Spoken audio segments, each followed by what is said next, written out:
la Nouvelle-Orléans, la créole.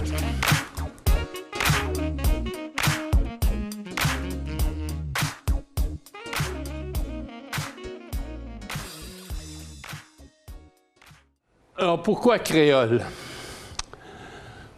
J'ai fait 3 voyages en Louisiane et même après 3 voyages, je ne m'étais pas rendu compte que la communauté francophone n'était pas homogène. Je savais qu'il y avait des descendants d'Acadiens qui s'étaient réfugiés en Louisiane, puis qui parlaient encore un peu le français. Mais c'est juste en faisant de la recherche sur cette conférence que je me suis aperçu qu'il y a un segment de la communauté francophone que j'oubliais. C'était les créoles, dont voici 2 des représentantes, Noémie et Odette Dubuclet, photographiées à la fin du 19e siècle. Mais pour vous faire la distinction entre les créoles et les Acadiens, qui sont les descendants des Acadiens, il faut que je vous fasse un peu l'historique de la ville et de l'État. D'abord, la ville de la Nouvelle-Orléans a été fondée en 1718 par un explorateur qui venait de Montréal, M. Jean-Baptiste Lemoine, sieur de Bienville, qui avait parcouru tous les Grands Lacs, qui était descendu le Mississippi depuis le début jusqu'au golfe du Mexique, et qui, là, a trouvé que c'était un bel endroit pour créer une colonie. Alors, la Nouvelle-Orléans a été fondée il y a exactement 300 ans cette année. Maintenant, on va faire un bond dans l'espace et dans l'histoire. 40 ans plus tard, à peu près, en Nouvelle-Écosse, il y avait des Acadiens qui vivaient là, qui étaient établis sur les terres depuis plusieurs années. Et là, les troupes britanniques ont envahi l'Acadie. Ça, c'était 4 ans avant que la chute de Québec avec Wolfe. Alors déjà, les Britanniques commençaient à s'emparer de la Nouvelle-France. Et ils ont demandé aux Acadiens de prêter allégeance au souverain de l'Angleterre, ce que les Acadiens ont refusé de faire. Alors là, pour se venger, les troupes britanniques ont décidé d'incendier les églises, les maisons et les granges des cultivateurs acadiens, et ils les ont déportés également. On voit ici les familles d'Acadiens qui sont réunies sur le rivage, prêts à être embarqués sur les bateaux. Alors, entre 1755 et 1762, il y a eu 13 000 de ces Acadiens qui ont été déportés par les Britanniques, qui ont été mis sur des bateaux et envoyés à toutes sortes de destinations. Il y en a qui sont allés en Angleterre, d'autres en France, d'autres au Québec. Et il y a un groupe de 3 000 immigrants qui se sont réfugiés en Louisiane parce qu'ils avaient entendu dire qu'on y parlait français. Alors là, ils sont arrivés en Louisiane sous la direction du monsieur qu'on voit au milieu, là, il s'appelait Beausoleil Broussard.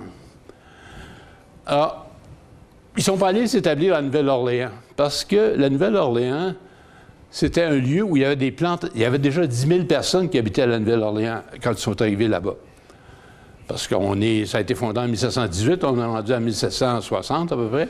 Alors qu'à la Nouvelle-Orléans, c'était des plantations de canne à sucre et de coton qu'il y avait, qui étaient dirigées par des colons français sur lesquels travaillaient aussi beaucoup d'esclaves africains. Beaucoup d'esclaves africains. Alors, les Acadiens, qui étaient en principe des gens qui étaient des cultivateurs, des bûcherons, des trappeurs, des pêcheurs, eux autres, ils voulaient aller s'établir dans la campagne. Ça fait qu'ils ne sont pas allés à la Nouvelle-Orléans, ils sont allés dans le sud de la Louisiane, et là, ils sont établis dans des petits villages dans la campagne, où ils sont encore aujourd'hui. Tandis que c'est ça. À la Nouvelle-Orléans, c'était ce genre de bâtiment-là. Ça, c'est une maison d'une plantation qu'il y avait à l'époque. Alors, on fait un autre bond dans le temps. On arrive en 1803. Napoléon, pour financer ses coûteuses guerres de conquête de l'Europe, avait besoin d'argent. Alors, il a cédé aux Américains tout le territoire de la Louisiane. Territoire pour une somme dérisoire de 15 millions de dollars. Vous pouvez penser que 15 millions de dollars, c'est beaucoup, mais pas si vous allez voir la grandeur du territoire qu'il a cédé. C'était la partie en bleu foncé, là, au sud de la frontière américaine. Ça, c'était le territoire de la Louisiane. Ça, c'était le territoire de la Nouvelle-France, ici au nord. Si on superpose le territoire de la Louisiane sur une carte des États-Unis actuels, on voit que c'est la zone en orangé qui était le territoire de la Louisiane, qui couvre à peu près 15 États. Alors, la Louisiane comme telle, c'est l'infime partie au sud, là. L'État de la Louisiane, c'est juste ça. Ça, c'était tout le territoire de la Louisiane.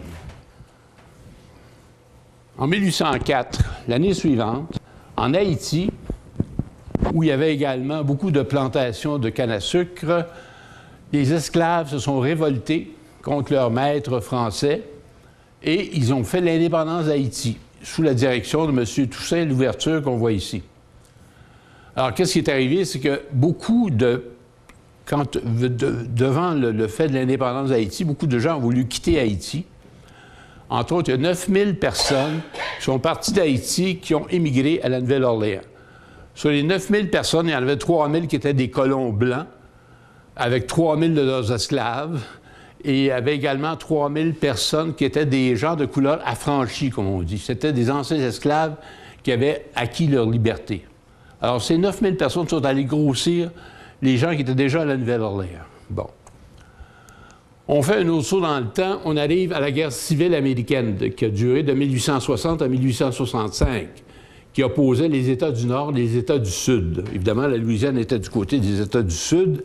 L'un des sujets de dispute entre le Nord et le Sud, c'était l'esclavage. Parce que le président Lincoln, qui était à la tête de l'État du Nord, de l'Union, voulait abolir l'esclavage à la grandeur des États-Unis. Et comme les États du Sud ont perdu la guerre, à partir de 1865, l'esclavage a été aboli. C'est donc dit que ces esclaves-là, qu'on voit ici sur la photo, ont été libérés. Ce qui a mis en péril la rentabilité des plantations, parce que là, avant, il y avait une main-d'œuvre gratuite, mais là, il fallait les payer. C'était moins intéressant pour eux. Et aussi, ça a changé les relations entre les Noirs et les Blancs. En principe, en tout cas, en théorie, les Noirs devenaient l'équivalent des Blancs. Ce qui donnait lieu à des changements dans la société, c'est-à-dire qu'il y a eu des mariages, des unions entre les Blancs et les Noirs, qui ont donné des gens de couleur, des créoles, qu'on appelle les créoles. Cette madame, c'est Philomène Préjean, une créole de la Nouvelle-Orléans. En fait, elle était née à Léonville. Son père était Louis Préjean, c'était un propriétaire de plantation blanc. Et sa mère, c'était Marie-Louise Donato, qui était une ancienne esclave. Alors, les deux se sont mariés et ils ont eu plusieurs enfants, dont Philomène. Philomène est décédée en 1956. Et sa mère était, comme j'ai dit tantôt, une ancienne esclave de M. Auguste Donato, qui lui-même était un ancien esclave. C'est donc dire qu'à l'époque, les anciens esclaves pouvaient avoir des esclaves. C'était un peu, un peu spécial. Alors, ça, c'est ce qui se passait dans la société de la Nouvelle-Orléans. La création de la communauté des créoles à partir des changements sociaux. Maintenant, chez les Cadiens, que les Américains appellent les Cajuns, c'est une déformation du mot Cadien, c'était un peu différent parce qu'eux, ils étaient à l'abri des courants qui se passaient dans la grande ville. Ils étaient repliés sur leur terre, à l'abri de tout ça. Mais il y avait quand même des Noirs dans leur entourage. Et il y a eu également des mariages mixtes entre des Cadiens et des Noirs. De sorte qu'aujourd'hui, quand vous allez en Louisiane, vous allez rencontrer des gens aux noms acadiens, comme les Thibodeaux, les Arsenault, les Landry, les Cormier, les Boudreau, qui sont des gens de couleur. Et ce qui est remarquable, c'est que ces gens-là sont acceptés comme des descendants des Acadiens à part entière. Et ils participent à toutes les fêtes auxquelles les Cadiens se livrent. Comme par exemple, ici, vous avez le fameux joueur d'accordéon Clifton Chénier, qui est un descendant d'un Cadien, de toute évidence. Et les gens, c'est ça, à la fête du Mardi Gras, dans les campagnes, les gens se déguisent, ils font de la musique, ils vont d'une maison à l'autre pour ramasser des sous pour les gens qui en ont besoin. Et les Noirs ou les Métis participent à part entière, comme je le mentionnais. Donc, il y a deux communautés francophones en Louisiane, les Cadiens et les Créoles, ce que j'avais pas saisi après même 3 voyages là-bas. Des Créoles, il y a eu quand même certains qui ont atteint une certaine renommée, comme Edgar Degas, le grand peintre impressionniste qu'on voit ici. Sa mère était une Créole de la Nouvelle-Orléans. Et M. Degas a peint ce tableau qui est la bourse du coton à la Nouvelle-Orléans. On voit des hommes d'affaires qui sont autour d'une table où il y a des échantillons de coton et ils tâtent le coton, ils le sculptent pour savoir de quelle plantation ils vont acheter leur coton. La chanteuse américaine Beyoncé, sa mère est une Créole de la Nouvelle-Orléans. Le fameux jazzman Sidney Bechet, qui a composé la chanson Petite Fleur, est un paroissien de Saint-Augustin, une paroisse de la Nouvelle-Orléans qu'on va visiter tantôt, et qui a fait une brillante carrière de clarinettiste de jazz. Il a terminé ses jours et sa carrière en France. Ici, vous avez un joueur, le numéro 27, qui s'appelle Léonard Fournette, qui est un créole de la Nouvelle-Orléans qui joue pour l'équipe de Jacksonville dans la NFL. Maintenant, je vais vous parler de la géographie. Alors, comme j'ai dit tantôt, le territoire de la Louisiane, c'est immense comparé au petit État de la Louisiane actuelle. On voit que l'État, qui compte 4 500 000 personnes, est bordé au nord par l'État de l'Arkansas, à l'ouest par l'État du Texas, à l'est par l'État du Mississippi, au sud par le golfe du Mexique. Ce qui est remarquable, c'est qu'il est traversé de part en part par le fleuve Mississippi, qui part du coin nord-ouest et qui fait son petit bonhomme de chemin à travers l'État, qui passe par la cathédrale de Bâton-Rouge, la capitale de Bâton-Rouge, et qui descend, passe devant la Nouvelle-Orléans et finalement va s'acheter dans le delta. L'État de la Louisiane jouit d'un climat évidemment tempéré, mais chaud. Et l'été, c'est très, très humide à cause de toute la quantité d'eau qu'il y a autour. Il y a évidemment le golfe du Mexique qui est tout près. Il y a, tout près de la Nouvelle-Orléans, il y a l'immense lac Pontchartrain. Il y a les bayous qu'on voit un peu partout aussi. Ça fait beaucoup d'humidité et ça devient insupportable l'été. Bon, maintenant, la ville de la Nouvelle-Orléans, comme telle, ça, c'est une vue partielle de la ville. Ce que vous voyez en jaune, c'est ce que les Américains appellent le French Quarter. C'est le vieux carré, la partie historique de la ville. C'est là où la colonie s'est établie et s'est développée en premier. Et on va voir tantôt une carte qui a été préparée par l'arpenteur géomètre du Roi. Alors, c'est sur le bord du Mississippi que vous voyez ici, évidemment. Ici, au nord, vous avez l'espace vert. C'est un immense parc qui s'appelle le parc Louis Armstrong, dans lequel se retrouvent 2 salles de concert et on verra tantôt le Congo Square. Vous avez ici le cimetière Saint-Louis. Et ici, vous avez... Ici, c'est bordé par le quartier des affaires ici. Et il y a la rue Canal qui fait tout le chemin du nord au sud.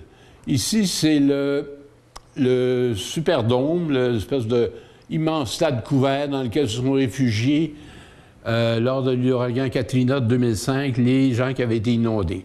La partie de la Nouvelle-Orléans qu'on voit sur la carte actuelle n'a pas été inondée, soit dit en passant. Même si le sol, en moyenne à la Nouvelle-Orléans, est 2 pieds sous le niveau de la mer. Mais il y a des digues et des barrages construits par l'armée américaine qui protègent une bonne partie de la ville. Sauf que il faut savoir qu'en moyenne, à tous les 11 ans, la ville est atteinte soit par un ouragan ou une inondation, ce qui n'est pas de tout repos. Bon. Alors, il y a, si je parle un peu de la démographie, il y a 60 des gens de la ville qui sont des Afro-Américains versus 33 qui sont blancs. Alors que dans l'État de la Louisiane, la proportion sont contraires. Vous avez 1 noir pour 2 blancs, en général, dans l'État de la Louisiane. Ici, on voit une vue du Mississippi avec le pont qui traverse le fleuve et qui est la continuation d'une autoroute. Vous voyez 2 tours du quartier des affaires, à côté du Vieux-Carré. Et voici le bateau à aube qu'on va voir tantôt, qui est accosté au quai du Vieux-Carré. Maintenant, je vais vous dire 2 mots de l'économie de la ville. La Nouvelle-Orléans, c'est pas une ville riche, même si le port est le 5e le plus important des États-Unis. Mais c'est une économie qui est basée uniquement sur le tourisme. Et vous allez voir que Au coin des rues, dans le Vieux-Carré, vous voyez des musiciens comme ça qui font de la musique pour le bénéfice des touristes. Et tout ce qu'ils ont comme revenu, c'est quand ils passent le chapeau à la fin. Je peux vous dire que je pense pas que ça fasse 15 $ de l'heure pour ces gens-là. Alors, c'est pas une ville très riche, malheureusement. Maintenant, je vais vous parler de l'héritage culturel de la Nouvelle-Orléans. Par l'héritage culturel, j'entends les choses les plus intéressantes que vous allez voir à la Nouvelle-Orléans qui sont typiques de là-bas. Par exemple, on ne peut pas nier l'influence des Caraïbes, entre autres d'Haïti, sur la Nouvelle-Orléans à cause de ce qui est arrivé en 1804, quand les 9000 personnes sont parties d'Haïti qui sont rendues à Nouvelle-Orléans. Entre autres, dans ces gens-là, il y avait Marie Laveau, qui était une créole, qui était une grande prêtresse du voodoo. Le voodoo, c'est une espèce de rite africain. Et elle est arrivée à la Nouvelle-Orléans, elle a ouvert boutique sur rue, et là, elle a eu beaucoup de clients qui étaient qui voulaient la conseiller, qui voulaient qu'elle les conseille sur la gérance de leur vie, à partir des croyances du voodoo. Vous avez le Café du Monde, qui est un café très connu sur le bord du Mississippi, dans le Vieux-Carré, où on sert du bon café et également des beignets saupoudrés de sucre glacé. Ici, vous voyez le bateau à aubes, c'est le Natchez, qui fait des croisières d'à peu près 1 heure, 1 heure et quart sur le Mississippi. C'est très intéressant. C'est un bateau qui est propulsé par la vapeur. Et sur le pont, il y a une espèce d'orgue qui fonctionne à vapeur avec des tuyaux qui font de la musique. Ça s'appelle un calliope. Alors, on voit la roue à aubes qui propulse le navire. Et voici ces belles cheminées décoratives. Il y a des tramways à la Nouvelle-Orléans. Pas beaucoup, il y a 2 lignes que je connais, sur la rue Canal et sur la rue Saint-Charles. On voit des vieux tramways comme il y avait à Montréal dans les années 50. L'événement le plus marquant de l'année, c'est la parade du Mardi Gras. Alors, à la veille du carême, les Américains descendent en foule sur la Nouvelle-Orléans pour se déguiser et se livrer à toutes sortes d'excès et d'abus en participant, entre autres, à la parade du Mardi Gras.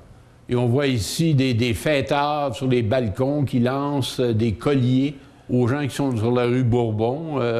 Comme c'est la pratique là-bas, les colliers que vous voyez là, les gens se les lancent, ça vaut 5 sous, là, puis c'est la grosse folie là-bas. Bon, une autre chose typique de la Nouvelle-Orléans, c'est les cimetières. Comme c'est situé à 2 pieds, je disais, 2 pieds sous le niveau de la mer, la nappe phréatique dans le sol est très haute. De sorte qu'on ne peut pas enterrer les morts sous terre. Alors, on construit des cryptes sur le sol pour entreposer les cercueils des défunts. Ici, c'est des photos qui ont été prises au cimetière Lafayette, dans le quartier Garden District. Alors, souvent, c'est très rudimentaire. C'est fait en pierre, en bloc de béton, je ne sais trop, en briques même. Bon, maintenant, je vous amène visiter le Vieux-Carré. Comme j'ai dit tantôt, le Vieux-Carré, c'est le quartier initial de la ville. C'est là autour duquel la ville s'est développée. Alors, ce plan-là, qui, si vous le remarquez, en haut, c'est écrit 1728. Ce plan-là a été préparé 10 ans après la fondation de la ville, en 1718, par l'arpenteur géomètre qui accompagnait M. de Bienville. Alors, c'était un plan pour construire et développer la ville. C'est un plan maître, si on veut. Alors, vous voyez que c'était une ville qui était carrée. C'est peut-être pour ça qu'on l'appelle le Vieux-Carré. Et contrairement aux rues en Europe, les rues étaient très orthogonales et à angle droit. Vous voyez, chaque petit rectangle représente un lot, un terrain à construire. Même 10 ans après la fondation de la ville, remarquez qu'il y a quand même plusieurs lots qui sont numérotés. Je présume que c'est parce qu'ils ont été vendus. Et même, je jurerais qu'il y en a plusieurs qui sont déjà bâtis. Alors, vous avez ici, remarquez en bas, on l'appelle pas ça le Mississippi, on l'appelle ça le fleuve Saint-Louis, à l'honneur du roi de France. Alors, vous voyez, ici, il y a un parc qui s'est appelé longtemps la Place d'Armes et qui maintenant porte un autre nom, je vais vous montrer tantôt. Et ce parc-là est dans l'axe de la cathédrale Saint-Louis, qui est juste ici, là. Et on va voir d'autres photos de cet endroit-là. Voici une vue à vol d'oiseau. On voit dans le bas le fleuve Mississippi. Ici, vous avez, dans un axe tout à fait important, vous avez l'ancienne place d'Armes, ici, qui est circulaire, et vous avez la cathédrale Saint-Louis. La cathédrale Saint-Louis, c'est la plus vieille cathédrale encore en opération aux États-Unis. Vous avez à droite l'ancien presbytère et à gauche, c'est l'ancien cabildo, c'est-à-dire c'était le bâtiment que... Il faut dire qu'à la fin du 18e siècle, les Espagnols ont hérité, si on veut, de la Louisiane, temporairement pendant une vingtaine d'années. Et après ça, ils l'ont cédé à la France. Et c'est là qu'ils avaient établi leur quartier généraux dans le Cabildo, à côté de l'église Saint-Louis. Alors ça, c'était la place d'Armes. La place d'Armes, à l'époque, c'était l'endroit où il y avait des pendaisons publiques. Qui est-ce qu'on pendait là-bas? Les grands criminels et aussi les esclaves qui avaient échappé temporairement à leur maître. On les pendait haut et court sur la place d'Armes. Ça, c'est une vue plus près du sol. On voit la cathédrale Saint-Louis. Et à droite, l'ancien presbytère, et à gauche, le cabildo. Ça, on voit également la cathédrale Saint-Louis. Et cette statue, c'est la statue d'un général américain, Andrew Jackson, qui, en 1812, avait défendu la ville contre les Britanniques qui voulaient envahir la Nouvelle-Orléans. Alors, en reconnaissance de les avoir défendus, la communauté de la Nouvelle-Orléans a décidé de rebaptiser la place d'Armes. Ils l'ont appelée maintenant Jackson Square. Et ils ont érigé cette statue en l'honneur de M. Jackson, qui est éventuellement devenu président des États-Unis.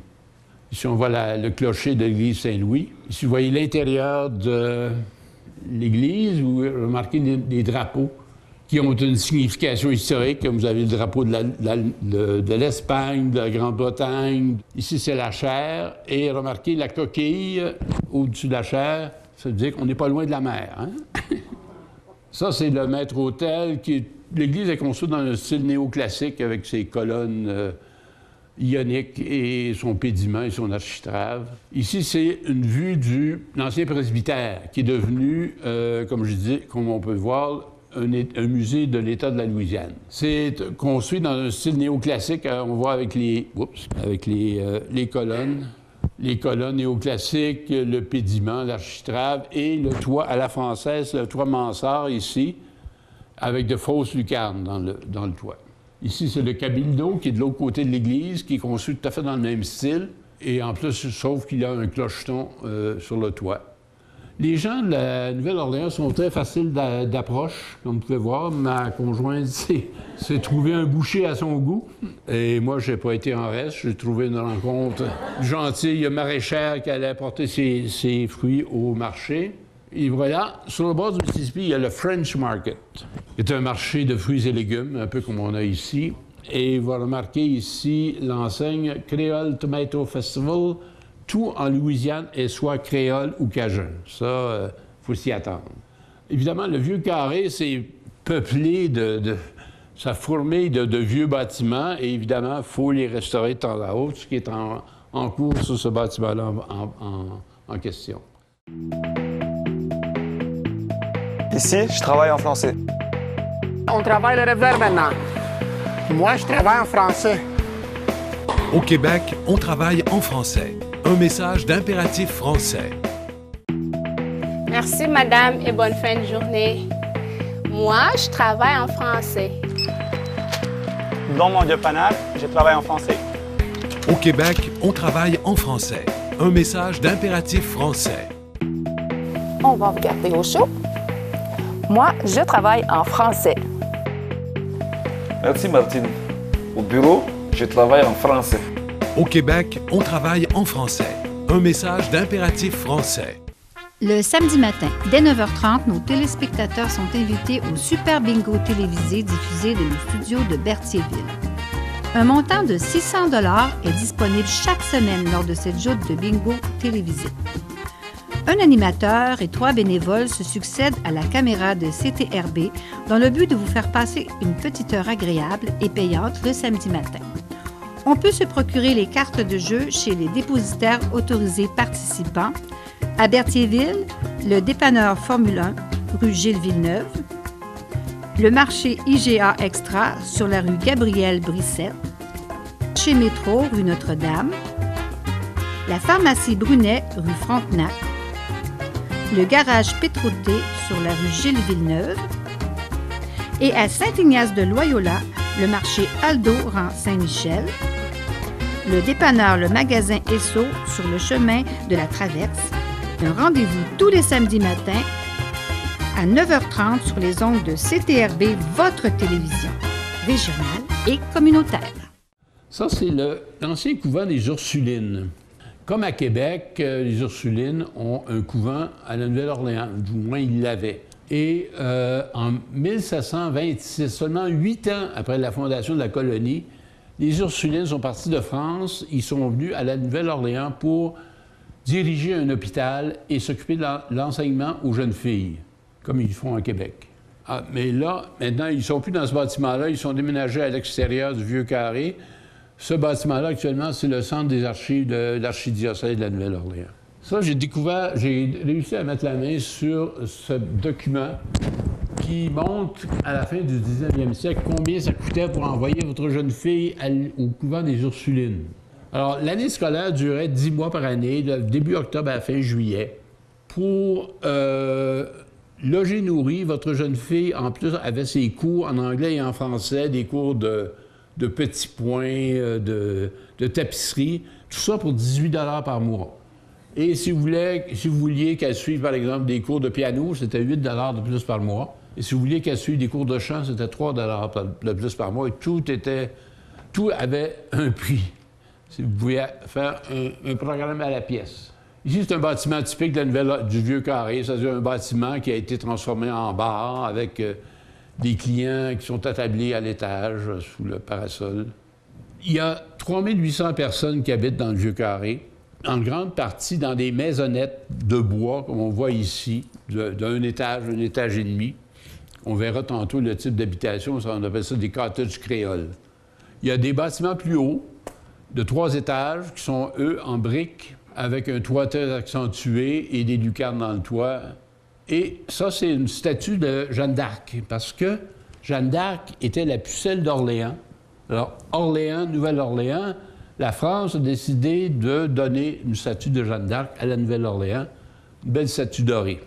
M. Trump aurait adoré. Voici, ça, c'est un balcon typique de la Nouvelle-Orléans. C'est-à-dire que, remarquez la colonne qui supporte le toit du balcon et les rampes, etc., tout ça, c'est en fer forgé. Ça, c'est un héritage que les Espagnols ont laissé à la Nouvelle-Orléans. Et remarquez aussi les bougainvilliers qui grimpent à partir de, j'imagine, des pots de fleurs. Mais en tout cas, il y en a en sérieuse santé.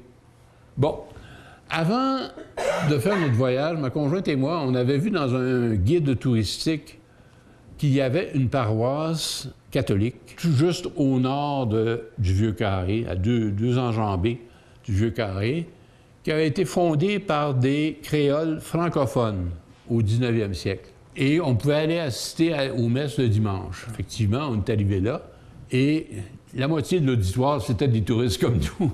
Et remarquez l'héritage francophone. Je ne sais pas si vous pouvez lire ici, au mur, c'est écrit « Si tu savais le don de Dieu », ici. Alors, même si maintenant c'est rendu anglophone, mais il y a du français qui persiste encore là-bas. Et ici, vous voyez un vitrail de Saint-Hilaire, un saint qu'on connaît bien. Et ici, il y avait un portrait de Madame Henriette de Lille, qui était une créole de cette paroisse-là, justement, et qui a fondé un ordre religieux, les Sœurs de la Sainte Famille, qui veillait à s'occuper des pauvres, des orphelins et des handicapés. Ici, j'ai trouvé cette photo de 12 religieuses de l'ordre des Sœurs de la Sainte Famille, prise en 1943, et ce sont toutes des créoles, comme vous pouvez voir. Alors, Mère de Lille est actuellement en voie de canonisation. Vous voyez, la rue qui borde l'église porte son nom. Ici, à côté de l'église, il y a en 2004, les paroissiens ont érigé ce monument à la mémoire de l'esclave inconnu. Remarquez, c'est un monument un peu lugubre, là, parce qu'on voit des chaînes, des menottes, des croix, etc. Il y a une plaque à côté qui explique pourquoi on a décidé de d'ériger ce monument à l'esclave inconnu. Il faut vous dire que les paroissiens étaient, comme j'ai dit tantôt, des francophones et qu'ils devaient acheter leur banc dans l'Église. Et ces catholiques francophones gardaient toujours un ou deux bancs libres le dimanche, des fois qu'il y aurait des esclaves qui, eux, auraient voulu venir assister à la messe. Parce que eux, les créoles francophones, c'était des gens affranchis de couleur qui n'étaient plus esclaves. Bon, maintenant, on va prendre le tramway sur la rue Canal. On va se diriger pour aller visiter le Garden District. Le tramway va tourner à gauche sur la rue Saint-Charles, vous n'avez pas d'objection. Et un demi-kilomètre plus loin, on va se retrouver dans le Garden District. Ça, c'est pas le Garden District. Ce que je voulais vous expliquer, c'est que le Garden District s'est construit entre 1832 et 1900. C'était le lieu où il y avait des anciennes plantations comme celle-ci. Celle-ci n'est pas située à la Nouvelle-Orléans, elle est entre Bâton-Rouge et la Nouvelle-Orléans. Elle existe toujours.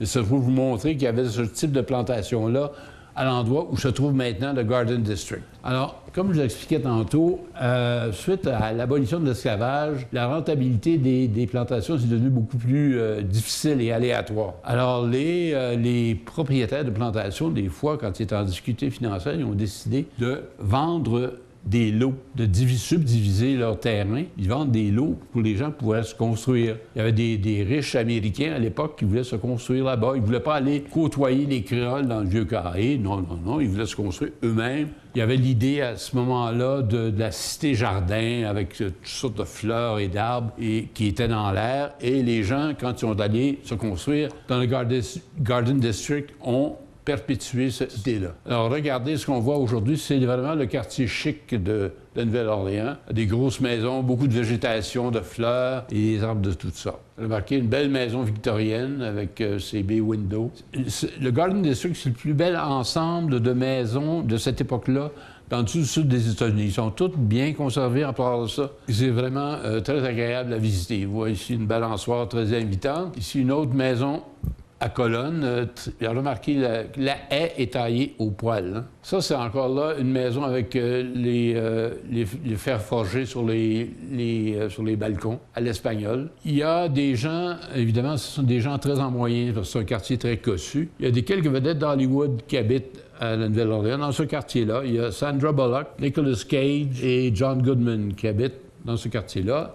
Également, 3 carrières de la NFL. Il y a Drew Brees, Peyton Manning et Eli Manning, qui sont également des résidents du Garden. Regardez ces belles maisons à corniche. Ça, c'est un bosquet de bambou. Ça pousse pas n'importe où. Il faut avoir le climat pour ça. Regardez, tout le côté de la maison est envahi par les fleurs. Regardez encore là la belle dentelle de fer forgé sur le balcon. Ça, c'est l'arrière-cour d'une des maisons. On a remarqué le grand chêne dans le fond de la cour avec la fontaine et le bassin et les fleurs un peu partout. Encore là, remarquez, c'est magnifique, les fleurs là-bas. Ça, cette maison-là est dans le style néoclassique. Elle aurait pu être une maison de plantation, je pense.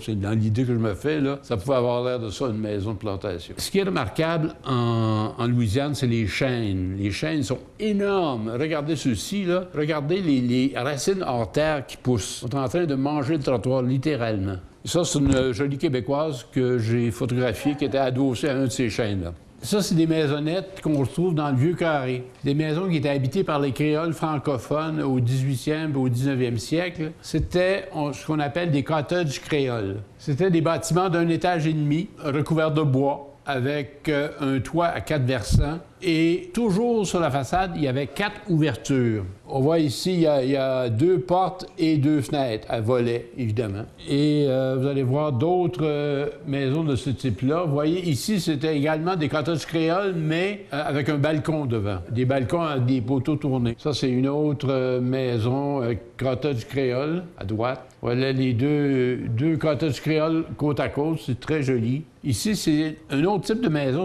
On appelait ça des maisons de ville créole. C'était des maisons construites sur le trottoir, à partir du trottoir, la ligne de propriété, et qui étaient 3 étages de haut, en briques, avec 2 balcons couverts et un toit en forte pente et des lucarnes sur le toit. Et derrière, il y avait toujours une cour intérieure. Ça, c'est le troisième type de maison, c'est les maisons shotgun. Il faut que je vous raconte qu'en 1965, à l'abolition de l'esclavage, les anciens esclaves continuaient à travailler quand même sur les plantations. Alors là, ils étaient payés. Mais ils avaient des cases, des maisons rudimentaires que les propriétaires leur donnaient prêtaient sur leur propriété. Et c'est là qu'ils habitaient. Maintenant, quelques années plus tard, il y a eu plus de mobilité de la main-d'œuvre, si on peut dire, parce que les esclaves se sont tournés vers d'autres offres d'emploi et ils sont partis pour la ville et ils se cherchaient des maisons. Ils n'avaient pas beaucoup d'économies, ces anciens esclaves, ils travaillaient pour pas grand-chose. Et les seules maisons qui pouvaient se payer, c'était des maisons qui étaient 12 pieds de large. On appelle ça des maisons shotgun. La raison pour laquelle c'était pas plus large que 12 pieds, c'est que les taxes foncières étaient basées sur la largeur de la maison.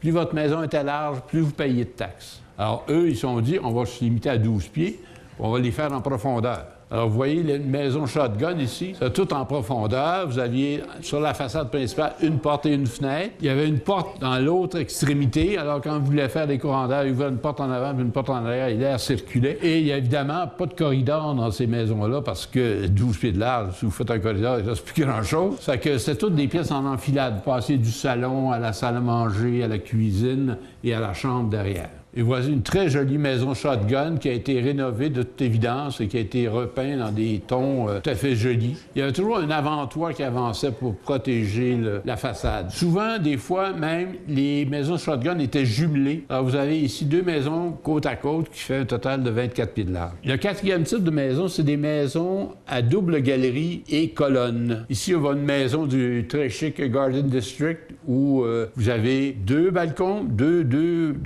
balcons couverts avec des colonnes ici, des colonnes néoclassiques qui supportent le toit et le balcon. Vous allez voir l'équivalent en plus sobre dans le vieux carré. C'était encore là, de même type, deux balcons avec des colonnes, mais des colonnes en fer forgé. Bon. Maintenant, je vais vous parler de la Nouvelle-Orléans, le berceau du jazz. Le jazz a été créé, si on veut, à la fin du 19e siècle, au début du 20e siècle. C'était un mélange de rythmes africains avec des influences européennes, évidemment. Il faut dire qu'à la fin de la guerre civile aux États-Unis en 1965, chaque unité de l'armée, autant le Nord que le Sud, avait sa fanfare. Parce que les gens marchaient, il n'y avait pas de véhicule pour transporter les troupes. Les gens marchaient. Alors, il fallait qu'ils marchent au pas. Alors, la meilleure façon, c'était de les accompagner avec une fanfare qui jouait des marches militaires. Et à la fin de la guerre, ces fanfares-là ont été toutes démobilisées, évidemment, et le marché s'est retrouvé envahi par toutes sortes d'instruments de musique. Il y a un bon nombre de ces instruments de musique qui sont tombés dans la main des Noirs et qui, là, ils se sont mis à jouer. Eux autres qui adoraient la musique et la danse, alors ils se sont mis à jouer de ces instruments-là. Et depuis ce temps-là, ça a été à la source du jazz. La musique jazz a été influencé évidemment par le gospel, par les spirituals et également par le blues. Le blues, c'était un chant qui venait des campagnes, c'est un chant rural que les esclaves chantaient pour exprimer leur désespoir et leur souffrance. Et tout ça, ça a été amalgamé pour faire le jazz. Au début, les premiers compositeurs de jazz avaient une formation classique.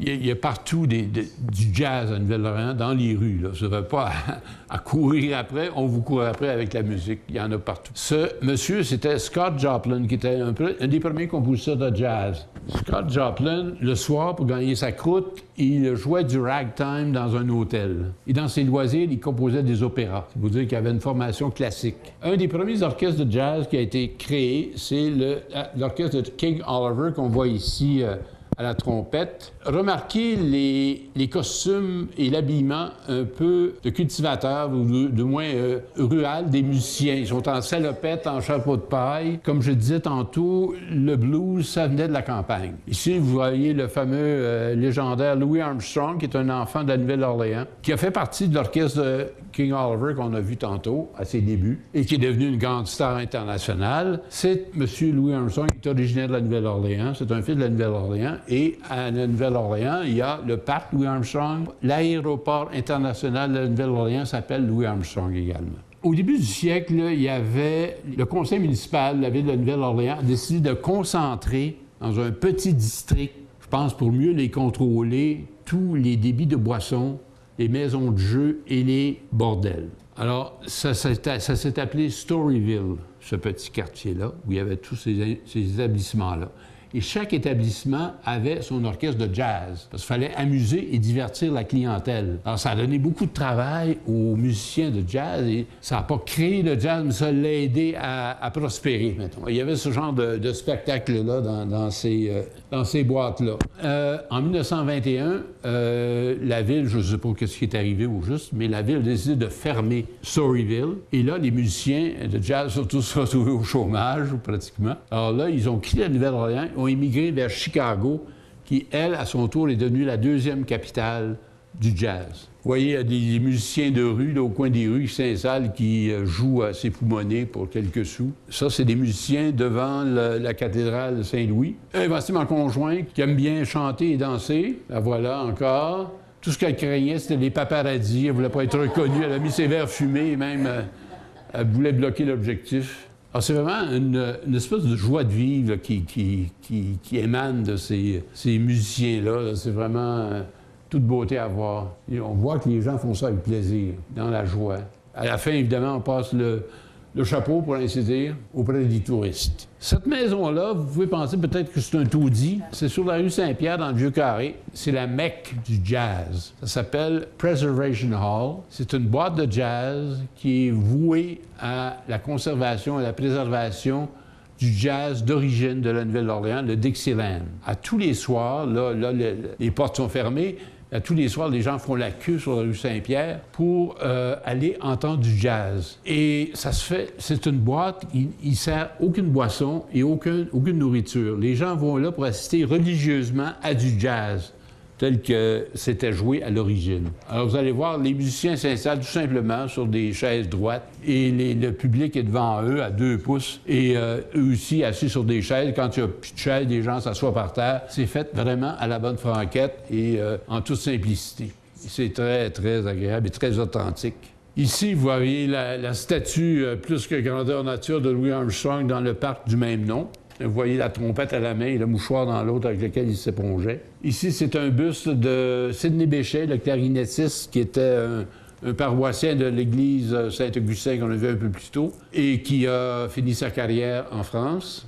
Congo Square, c'est une parcelle du parc Louis Armstrong, située, comme je disais, au nord du Vieux-Carré. Au 18e siècle, c'était là, au Congo Square, ça s'appelait pas Congo Square à l'époque, mais c'était là que les esclaves qui venaient d'arriver à la Nouvelle-Orléans étaient vendus et achetés. Au 19e siècle, le siècle suivant, les esclaves qui travaillaient sur les plantations de la Nouvelle-Orléans, à tous les dimanches après-midi, qui était leur journée de congé, ils se réunissaient à cet endroit-là. Ils pouvaient être jusqu'à 500. Et là, ils chantaient, ils dansaient, puis ça faisait leur distraction de la semaine. Maintenant, même après l'abolition de l'esclavage, à tous les dimanches, les Noirs continuaient d'aller à Congo Square pour chanter et danser. Et en 1970, la ville, la Nouvelle-Orléans, a décidé de créer le Festival du rythme à Congo Square. Alors, vous allez voir, quand on était là, heureusement, il y avait des musiciens et des danseurs. Vous allez voir des très jolis costumes de danseuses africaines, on peut dire. Il y avait des musiciens, des chanteurs et des danseurs.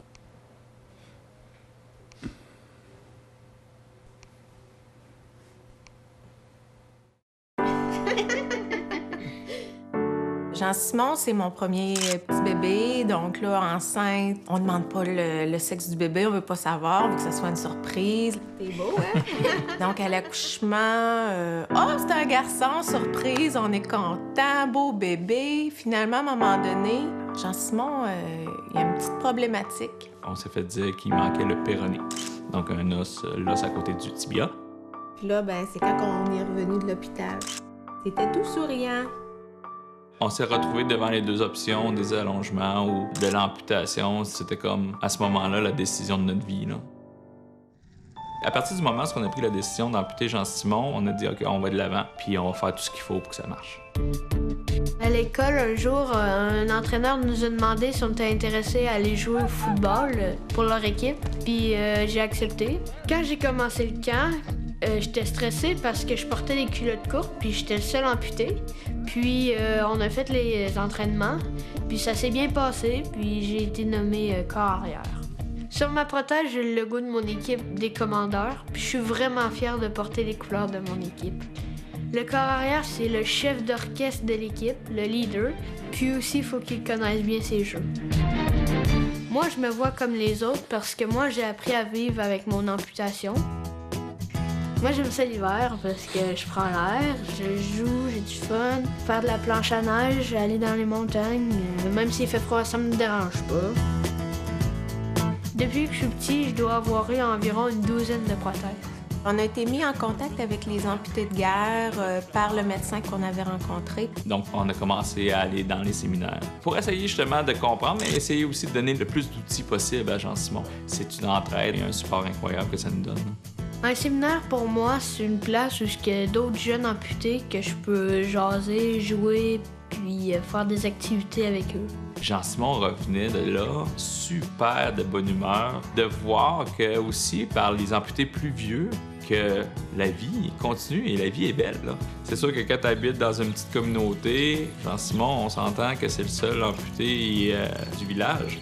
Donc, est-ce qu'on s'appuie sur notre sort ou on vire ça en avantage ou en force pour la famille? Puis c'est comme ça a viré pour nous autres. Les enfants amputés ont un petit quelque chose de plus. Ils ont une force. C'est ce qui leur permet peut-être de passer au travers de certaines difficultés. C'est l'association des amputés de guerre qui m'ont permis de jouer au football parce que c'est eux qui me payent les prothèses qui m'aident à jouer puis à performer sur le terrain. J'aimerais remercier les gens qui font des dons parce que ça m'aide moi et les autres jeunes comme moi, puis ça nous aide à vivre une vie plus active. Le samedi matin, dès 9h30, nos téléspectateurs sont invités au Super Bingo télévisé diffusé de nos studios de Berthierville. Un montant de 600 $ est disponible chaque semaine lors de cette joute de bingo télévisé. Un animateur et 3 bénévoles se succèdent à la caméra de CTRB dans le but de vous faire passer une petite heure agréable et payante le samedi matin. On peut se procurer les cartes de jeu chez les dépositaires autorisés participants à Berthierville, le dépanneur Formule 1, rue Gilles Villeneuve, le marché IGA Extra sur la rue Gabriel Brissette, chez Métro, rue Notre-Dame, la pharmacie Brunet, rue Frontenac, le garage Pétroté sur la rue Gilles Villeneuve et à Saint-Ignace-de-Loyola, le marché Aldo, rang Saint-Michel, le dépanneur Le Magasin Esso sur le chemin de la Traverse. Un rendez-vous tous les samedis matins à 9h30 sur les ondes de CTRB, votre télévision régionale et communautaire.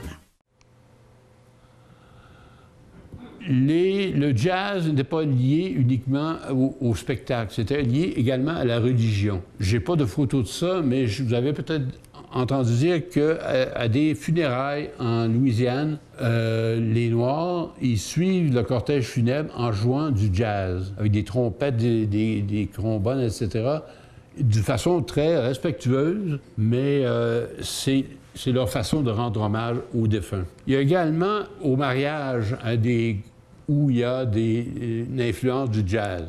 Ça, on a assisté à une parade de mariés dans les rues du Vieux-Carré.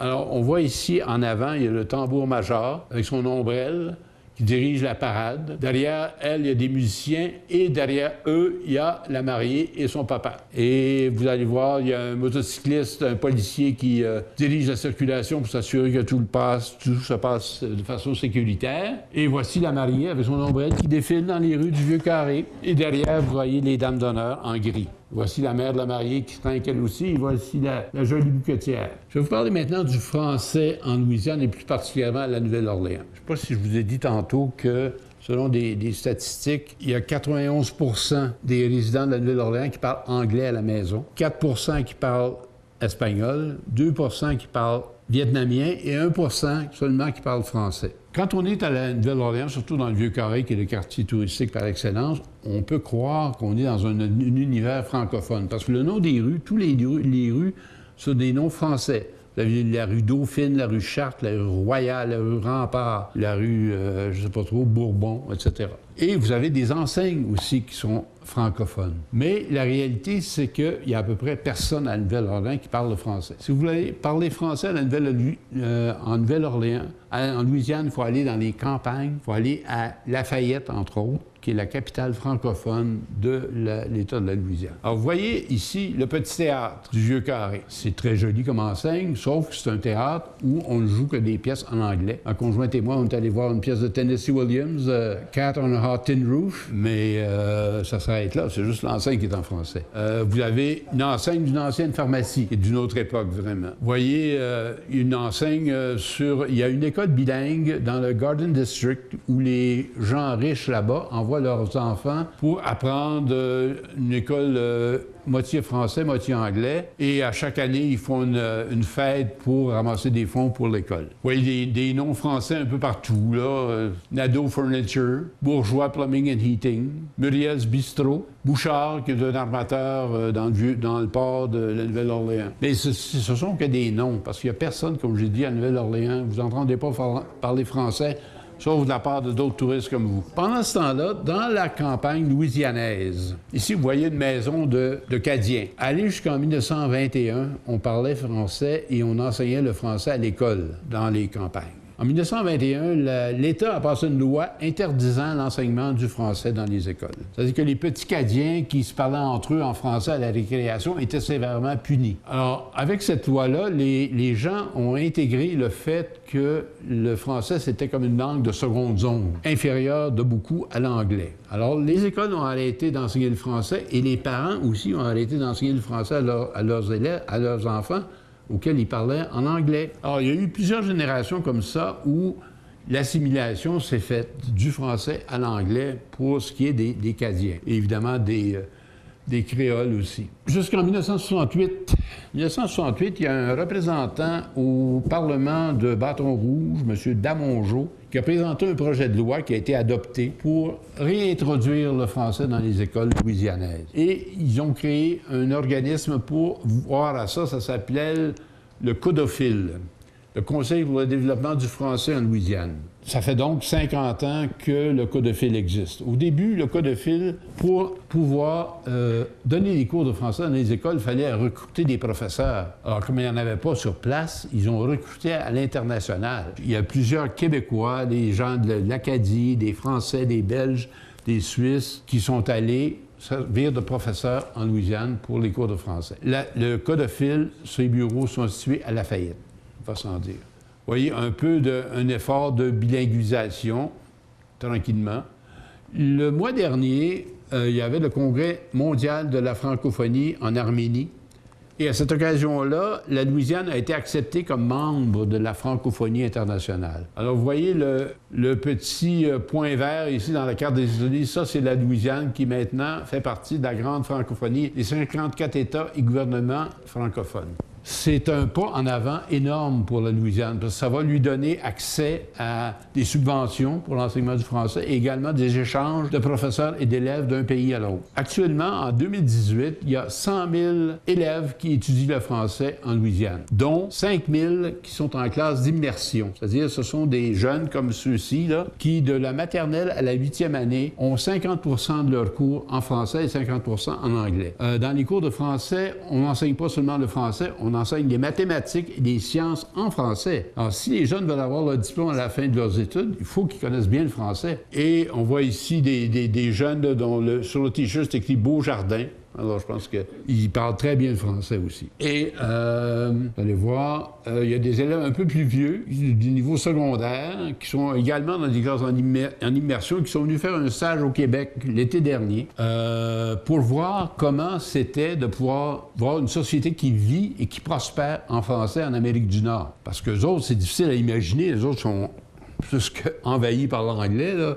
Mais souvent, leurs parents parlent anglais, et leurs voisins, tout le monde, tout se passe en anglais là-bas pratiquement. Alors, c'est dur pour eux autres d'imaginer pouvoir vivre un jour en français. Et il existe maintenant ce qui s'appelle un parti louisianais là-bas, qui regroupe plusieurs centaines de jeunes militants qui veulent militer pour créer des postes dans l'économie, surtout dans le tourisme, pour les élèves qui vont être diplômés de ces écoles, ces classes d'immersion, qu'ils puissent continuer à gagner leur vie en mettant à profit leur connaissance du français. Ouais, la partie bleue, c'est la partie où on trouve des villes francophones en Louisiane. Alors, évidemment, la principale, c'est Lafayette, Pombro, Arnaudville, Opelousas, Houma, Mamou, etc. Saint-Martinville. Il y a même le consulat français à la Nouvelle-Orléans est particulièrement actif dans l'enseignement du français. Ici, on voit, il commandite une conférence sur le cinéma dans les pays francophones qui se donnait cette année à Lafayette. Il y a même une radio pour les jeunes en Louisiane. Si vous syntonisez n'importe quel poste de radio là-bas, vous allez risquer d'entendre du français, pas 24 heures par jour, mais quelques heures par jour au moins, des chansons traditionnelles ou souvent des entrevues.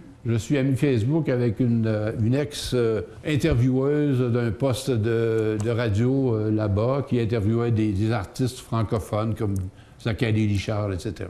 À chaque année, à chaque automne, il se tient le festival acadien et créole. Ça c'est l'enseigne de 2013. Alors, les deux communautés, créole et acadienne, peuvent se mettre ensemble pour fêter la francophonie à travers la musique, parce que ce sont deux communautés qui sont très friandes de musique. Et ça a lieu, évidemment, à Lafayette. Vous voyez ici, ça se passe en plein air. Et remarquez, à peu près toutes les enseignes sont écrites en français à cet endroit-là.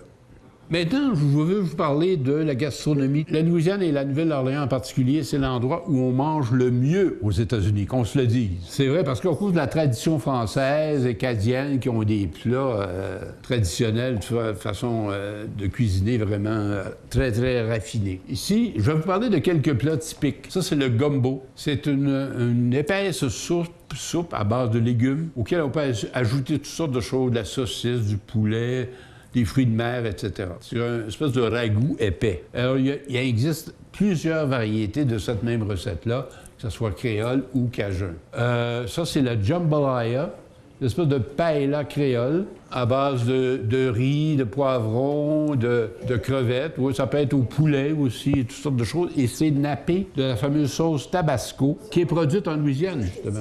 C'est très fort, ça.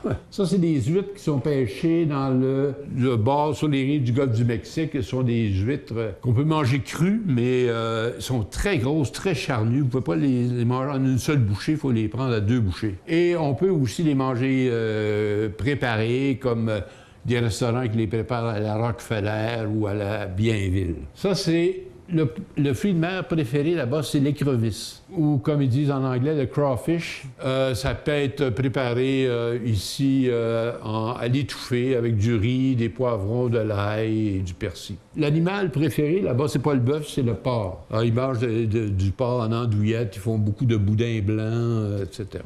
Les desserts maintenant. Alors, les fameux beignets du Café du Monde, là, qu'on voit ici, c'est arrosé ou nappé généreusement de sucre glacé, comme vous pouvez voir. Ça, c'est du pain perdu. C'est du pain truffé de raisins de Corinthe, arrosé de rhum, et c'est préparé dans la poêle avec du beurre et du sucre glacé, encore une fois. À la Nouvelle-Orléans, ce qui est fabuleux, c'est les restaurants. Non seulement sont-ils excellents, mais ils durent dans le temps de façon incroyable. Ici, à Montréal, quand vous avez un restaurant qui a duré 10 ans, là, c'est déjà beau. Là-bas, là, vous allez voir, il y a un premier restaurant qui s'appelle Galatoire, qui existe depuis 1905 et qui sert, sa spécialité, c'est les huîtres Rockefeller. Ici, c'est le restaurant Antoine, qui, lui, est encore plus vieux. Il existe depuis 178 ans. Il est toujours entre les mains de la même famille depuis 5 générations. Faut croire qu'il est bon. Et ici, il y a un troisième très bon restaurant qui s'appelle Arnaud, qui, lui, existe depuis 1918, donc il est centenaire cette année. Lui, il sert des huîtres Bienville. Je m'en voudrais de parler de gastronomie louisianaise sans mentionner Paul Prudhomme, qui est un chef émérite, qui est né à Opelousas et qui a fait connaître la cuisine cadienne, qui servait de façon brillante à son restaurant à la Nouvelle-Orléans. Il a été couronné plusieurs fois meilleur restaurateur de la Louisiane. Et même la France lui a accordé son mérite agricole. Il est l'auteur de plusieurs livres de cuisine qui a réussi à populariser, à partir des années 70, toute la cuisine acadienne aux États-Unis et dans le monde. Alors voilà, ça met fin à ma conférence. J'aimerais, en terminant, vous dire que j'espère que je vous ai donné le goût d'aller à la Louisiane. Alors, merci beaucoup.